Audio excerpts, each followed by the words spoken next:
We know how important it is to keep your kids safe online, and Disney has some amazing tools to help.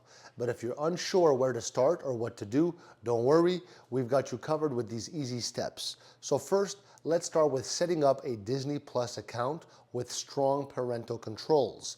This feature helps you to choose what content is appropriate for your kids.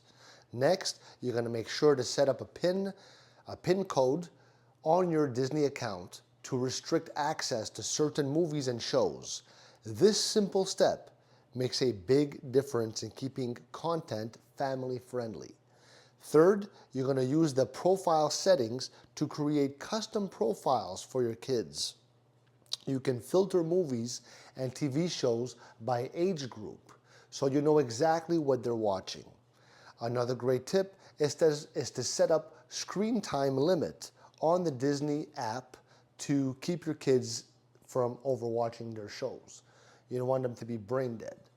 Lastly, don't forget to regularly check activity logs to monitor what your kids are watching and ensure that everything is safe. So to get started today, make sure that your kids enjoy Disney in a safe and fun way. If you found this video helpful, like, comment, and subscribe for more awesome tips. Thanks for being here. Love you. Ciao.